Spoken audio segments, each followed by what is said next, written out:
केंद्र सरकार के लाखों कर्मचारियों और पेंशनर्स की निगाहें इस वक्त 8वें वेतन आयोग पर टिकी हुई है।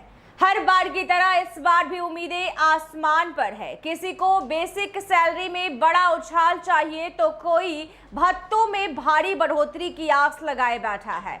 लेकिन ताजा एक्सपर्ट्स रिपोर्ट ने इन उम्मीदों को थोड़ा झटका जरूर दिया है। संकेत साफ है कि इस बार बड़ी छलांग की जगह सीमित बढ़ोतरी ही देखने को मिल सकती है। दरअसल 8वें वेतन कमीशन से करीब 50 लाख केंद्रीय कर्मचारी और 65 लाख पेंशनर्स सीधे तौर पर जुड़े हुए हैं। ऐसे में इसका असर देश के एक बड़े वर्ग पर पड़ने वाला है। कर्मचारी संगठनों की तरफ से जोरदार मांग उठ रही है कि फिटमेंट फैक्टर को बढ़ाकर 3.83 किया जाए। अगर ऐसा होता है तो न्यूनतम बेसिक सैलरी 18,000 रुपए से बढ़कर करीब 69,000 रुपए तक पहुंच सकती है। यही वजह है कि कर्मचारियों के बीच इस बार काफी उत्साह देखने को मिल रहा है।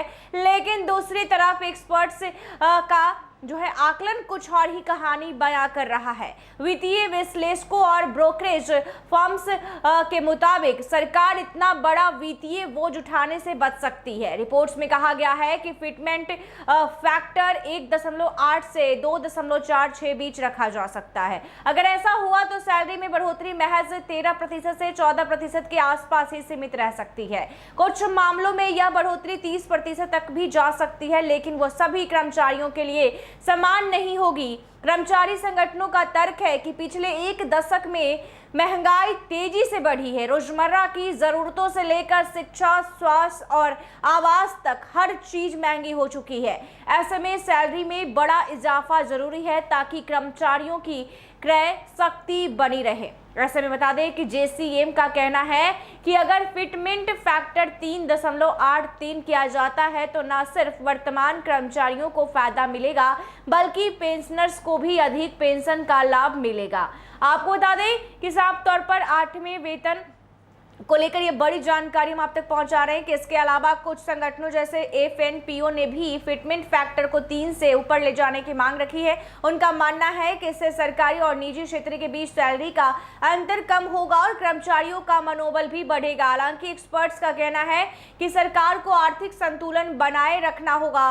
कोरोना के बाद की आर्थिक चुनौतियां, बढ़ता राजकोषीय घाटा और अन्य खर्चों को देखते हुए सरकार बहुत बड़ा वेतन बोझ लेने से बच सकती है। यही वजह है कि अनुमान लगाया जा रहा है कि इस बार पे कमीशन में संतुलित और सीमित बढ़ोतरी का रास्ता अपनाया जाएगा। तो आपको बता दें कि साफ तौर पर ये 8वें वेतन आयोग से जुड़ी बड़ी जानकारी है कि एम्बिट कैपिटल और अन्य वित्तीय संस्थानों ने भी अपने अनुमान में फिटमेंट फैक्टर को करीब 1.82 बताया है, जिससे सैलरी में लगभग 14% तक बढ़ोतरी संभव है। ऐसे में कर्मचारियों को यह समझना होगा कि इस बार उम्मीदों और हकीकत के बीच थोड़ा अंतर रह सकता है।